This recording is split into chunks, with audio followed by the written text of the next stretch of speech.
Yo, what's going on, y'all? This is Marcus Rosa, a.k.a. Mazuma TV, back at y'all with some more boxing talk, man. I hope everybody's having a blessed, beautiful, positive, productive day. I'm on my way to go get it as always. I hope y'all doing the same on the road to 3K. We well into the 2K mark. Shout out to the nation and the mob for making this possible. All right, y'all, I had to take a couple days off or whatever, man, just to focus on my recovery and stuff like that. It's looking like I'm definitely going to go live, but it just depends on how I'm feeling, man. I apologize for everybody that's been wanting to, chop it up on what's going on in the boxing world and stuff like that. But I'm going to address the biggest topic that, had occurred this weekend, man, and that's my boy, I ain't going to lie to y'all, Deontay Wilder. You know what I'm saying? Deontay Wilder has been having it rough lately, you know what I'm saying? Especially after the Tyson Fury losses and stuff like that. Long layoffs. You know what I'm saying? Had a knockout win at one point in time, but then took a lot of time off. Then, pretty much, in my opinion, rushed the fight with Joseph Parker. Looked like a shell of himself. I chalked it up to just a terrible game plan from himself and his team and stuff like that. And I was under the impression that, he would have a good chance against Zhang. You know what I'm saying? Zhang, whatever the hell y'all want to call him. You know what I mean? Big Bang Zhang. You feel me? And I really thought that he had the potential to knock out Zhang just based off of the stylistic matchup. You know what I mean? Like Zhang, he's a big, heavy, strong puncher with both hands. I think his bread and butter is the right hook, for real. But regardless, very, very strong individual. But I thought that his lack of defense and his lack of conditioning would have been the main reason why Deontay Wilder would have caught him flush with a big shot. You see what I'm saying? But that wasn't the case at all, man. Watching the fight with Zhang and Deontay Wilder was doing a lot of pawing, just trying to keep Zhang on the outside, which was a good idea. You know what I'm saying? But the things that was really concerning for me and when I pretty much knew it was a wrap was just how the way he looked overall, man. And I kind of seen it in his training, but I was still trying to give him the benefit of the doubt. And I'm rarely ever wrong with my observations of knowing when a fighter is a shot fighter, man. And I've been using that term pretty, common lately. Like I've been using it pretty. How can I say this? I've been using the word a lot lately. Referring to a fighter as shot.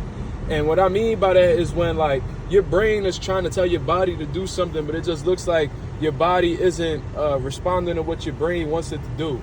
You know what I'm saying? Which is like another term for being gun shy. You know what I'm saying? And shit like that. When a fighter is shot, you know what I mean? Their body can't keep up with what the brain is trying to get it to do. And this could be a result of inactivity. This could be a result of damage taken throughout the course of your career. It could also just be age, father time. And what it happens to be is all three things for Deontay Wilder. I do think the inactivity hurt him.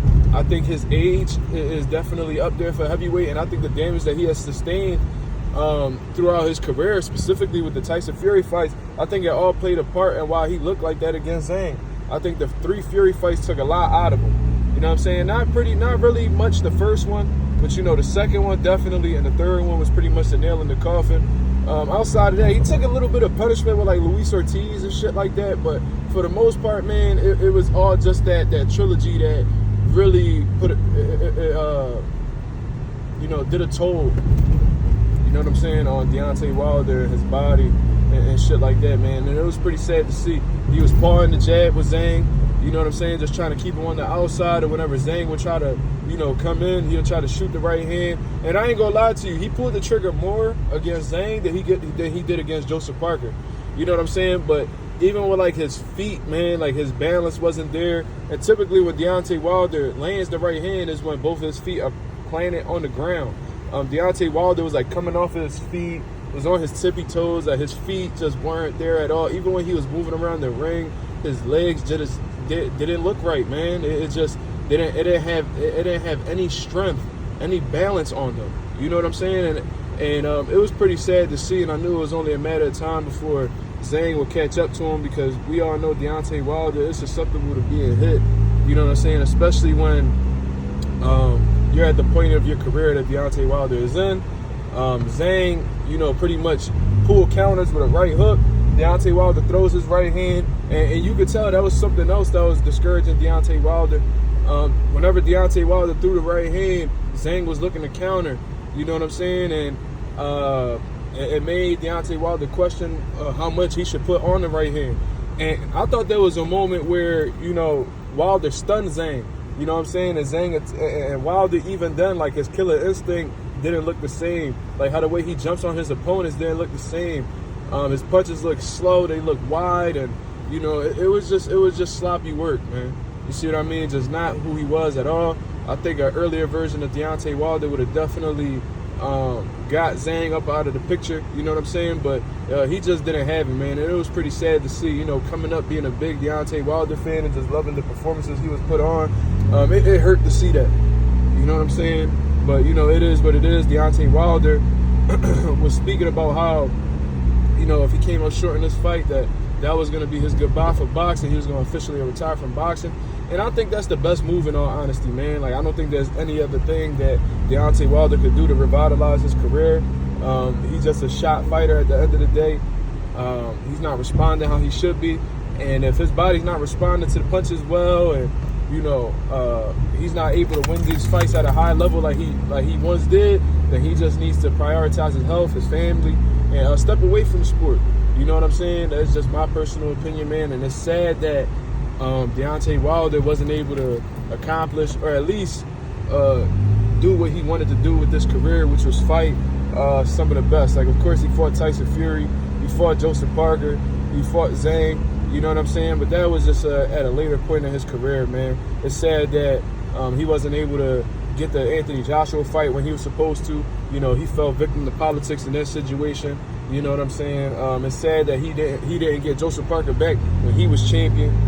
It's sad that he just wasn't granted these opportunities, man. You know, even when he was going to get the big fights with, like, Povetkin and shit like that, he ran into multiple PED users and stuff like that, man. You know what I'm saying? So he had a lot of downs in his career. But, you know, Deontay Wilder is a Hall of Famer. Whether, I mean, no matter how y'all look at it, man, y'all can't deny that this man started boxing at 20 years old to, you know, help his daughter out with her health issues. Became a bronze medalist with no experience in the boxing world. Goes into boxing. Becomes WBC world champion, has 10 title defenses and matches and ties Muhammad Ali in title defenses. You know what I'm saying? So that in itself, and how the way he was able to remain champion for over 5 years, I mean, you got to respect that, man. That's very difficult to do in the heavyweight division. You know what I'm saying? And it's sad that Deontay Wilder didn't get the Usyk fight, man. I'd have loved to have seen that, but you know, things just didn't turn out that way, and that's just what it is. But at least Deontay Wilder got some accolades to fall back on to solidify how he was great for the time that he was at on top of his game and stuff like that. And I really hope he enjoys his retirement. You feel what I'm saying? But yeah, man, Zhang pulled counter with a right hook, caught Deontay Wilder right on the chin, right on the top of the chin.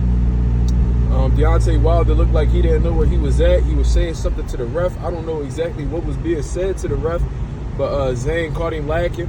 You know what I'm saying? Caught him with another right hook, and Deontay Wilder was able to get up, but he was completely out of it. So I thought it was a great stoppage from the referee, because if he had allowed that to continue, then who knows what we would be saying about Deontay Wilder right now. You see what I'm saying? So congratulations to Deontay Wilder and a great career. My apologies for, you know, things not going in your way at certain moments, but you made a shit ton of money in your career. I believe that if you manage your money wisely, which I'm sure he is, then him and his family will be set for a very long time, and I hope that he continues to use that money wisely and continue investing in things that's going to help the Wilder family be good for many years to come. But, you know, that's my overall take on the situation. Y'all let me know what y'all think about Deontay Wilder and what you believe is fair for him to go about things next. Until then, this is Mazuma TV. Thank you very much for tuning in. I'm out of here, man. Peace.